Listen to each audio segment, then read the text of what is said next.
नमस्कार दोस्तों, मेरा नाम है राज के वर्मा और आप देख रहे हैं रिपोर्टर जी। अगर आपने रिपोर्टर जी चैनल को अभी तक सब्सक्राइब नहीं किया तो दोस्तों चैनल को सब्सक्राइब करना बिल्कुल ना भूलें। दोस्तों, बीजेपी को टक्कर देने के लिए कांग्रेस अब एक नई रणनीति के साथ मैदान में उतर रही है। इसके लिए कांग्रेस पूर्ण रूप से तत्पर दिखाई भी दे रही है। इस सब के बीच कांग्रेस में बड़े बदलाव की सुगबुगाहट भी है। कांग्रेस की तैयारी ऐसी कि विरोधी पार्टी सदमे में दिखाई दे रही है। विरोधियों के आला कमान की नींद मानो उड़ गई है, क्योंकि कांग्रेसियों के भेष में पार्टी के अंदर बैठे और पैठ बना चुके नेताओं की अब छुट्टी होने वाली है और यह सिलसिला लगातार जारी भी है। कई नेताओं को बढ़ती उम्र का हवाला देकर हटाया जा सकता है। इसके अलावा जो खबर सबसे ज्यादा विरोधियों को बेचैन कर रही है वो है संगठन को लेकर प्रियंका गांधी का प्रण। दोस्तों, लंबे समय से केंद्र की सत्ता से दूर कांग्रेस बड़ी रणनीति पर काम कर रही है। कांग्रेस अपने इलेक्शन मैनेजमेंट सिस्टम को मजबूत करने का प्लान बना चुकी है और इसकी कमान प्रियंका गांधी को मिलने वाली है। यह पूरा सिस्टम प्रियंका गांधी के अंडर में काम करेगा, यानी कि चुनावी मैनेजमेंट अब प्रियंका गांधी देखेंगी। वहीं कांग्रेस वर्किंग कमेटी में भी व्यापक बदलाव की तैयारी है। कांग्रेस अध्यक्ष मल्लिकार्जुन खड़गे और नेता प्रतिपक्ष राहुल गांधी ने निष्क्रिय सदस्यों को हटाने का फैसला लिया है। बात तो यहां तक की जा रही है कि 36 सदस्यीय CWC में कुछ नव नियुक्तियां होंगी और पदाधिकारियों को शामिल किया जाएगा और इस वजह से कार्य समिति में कुछ नई जगह बनाई जाएगी। इसमें जयराम रमेश, गौरव गोगोई, रणदीप सुरजेवाला, चरणजीत सिंह चन्नी की भी जगह अब खाली हो रही है। गौरव गोगोई को असम में कांग्रेस का चेहरा बनाए जाने की संभावना है। जाहिर है असम में अगले साल की शुरुआत में चुनाव है। सुरजेवाला हरियाणा और चन्नी पंजाब में कांग्रेस इकाई का नेतृत्व करेंगे, ऐसा सूत्र बता रहे हैं। वहीं संचार विभाग के प्रमुख जयराम रमेश को कांग्रेस संसदीय दल के महासचिव पद की जिम्मेदारी देने पर विचार किया जा रहा है। वर्तमान में सोनिया गांधी CPP की चेयरमैन है।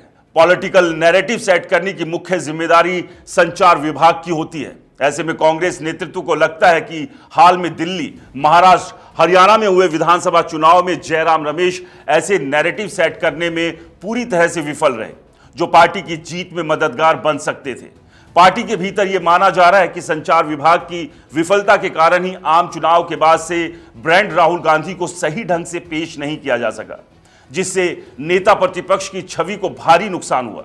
दोस्तों, आपको बताएंगे कि परिसीमन की प्रक्रिया 2026 तक पूरी होने की उम्मीद है। ऐसे में कांग्रेस का अनुमान है कि अगला लोकसभा चुनाव मई 2019 से पहले भी हो सकता है। इसके अलावा जुलाई-अगस्त 2027 में राष्ट्रपति और उपराष्ट्रपति के चुनाव होने हैं, जिनसे बीजेपी और NDA के सत्ता समीकरणों में उलटफेर भी हो सकता है। इसकी वजह से भी मध्यावधि चुनाव की संभावनाओं से इनकार नहीं किया जा सकता।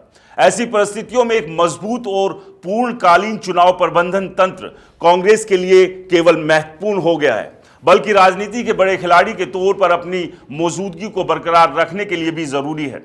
आपको बताएं कि लोकसभा चुनाव में अच्छे प्रदर्शन और फिर विधानसभा चुनाव में पार्टी के बेहद खराब प्रदर्शन के बाद कांग्रेस अब संगठन में बदलाव करने जा रही है। पार्टी हाईकमान इसे लेकर पूरी तरह से एक्टिव है। उम्मीद की जा रही है कि बहुत जल्द बदलाव को लेकर बड़ा ऐलान हो सकता है। फिलहाल कांग्रेस का प्लान तैयार है और बीजेपी को कहा यह जा रहा है कि कुछ समझ नहीं आ रहा, अब करे तो क्या करे वाली स्थिति में बीजेपी खड़ी हो चुकी है। प्रियंका गांधी के संगठन में दिलचस्पी और पार्टी को फिर से उसी मुकाम पर लाने की जिद बीजेपी नेताओं की चिंता बढ़ा रही है। बीजेपी को कांग्रेस के अंदर अपने पाले हुए नेताओं की भी चिंता सता रही है। कहा जा रहा है कि अगर कांग्रेस ने उनकी छुट्टी कर दी तो फिर बीजेपी को कांग्रेस के अंदर की बातें बताएगा कौन? चुनाव के दौरान इनके मन मुताबिक बयान देगा कौन, जिसकी वजह से बीजेपी अभी तक जीतती हुई आई है। दोस्तों, राहुल गांधी ने बीजेपी की दुखती रग पर हाथ रख दिया और वो बड़ी जिम्मेदारी प्रियंका गांधी को सौंपने वाले हैं, ताकि उन्हें वो हर जानकारी मिल सके जिससे पार्टी को फायदा हो। संगठन में बदलाव, बढ़ती उम्र की वजह से कई नेताओं की छुट्टी के साथ साथ पार्टी के अंदर रहकर पार्टी विरोधी बयान देने वाले नेताओं पर भी गाज गिरने वाली है। यानी कांग्रेस ने लगातार मिलती हार की समीक्षा कर ली है और इस चुनौती से निकलने के लिए कांग्रेस का प्लान भी तैयार है। यानी कांग्रेस अब समझ चुकी है कि उन्हें क्या करना है, किसे क्या जिम्मेदारी देनी है और किन नेताओं को ठिकाने लगाना है। और यही वजह है कि बदलाव की बयार कांग्रेस में बह रही है। बदलाव कांग्रेस में हो रहा है और उधर सत्ताधारी पार्टी को चिंता सता रही है और इसकी जायज वजह भी है। कई चुनाव के दौरान आपने देखा होगा कांग्रेस पार्टी मजबूत स्थिति में थी, जीत सामने दिख रही थी, लेकिन एक बयान और फिर सब कुछ खत्म। कांग्रेस ने ना सिर्फ अपनी पिछली गलतियों से सीखा, बल्कि उसे कैसे दूर करना है यह भी समझ चुकी है। और प्रियंका गांधी को बड़ी जिम्मेदारी देना इसी कड़ी का हिस्सा माना जा रहा है। तो ऐसी स्थिति में दोस्तों, जब एक तरफ कांग्रेस पार्टी में बड़े बदलाव को लेकर तैयारियां हो रही है, प्रियंका गांधी को नई जिम्मेदारी के साथ में नए तेवर और नए क्लेवर से कांग्रेस को आगे ले जाने की जिम्मेदारी मिल रही है। राहुल और प्रियंका की जोड़ी माना यह जा रहा है कि आने वाले दिनों में कुछ नया धमाल करेगी।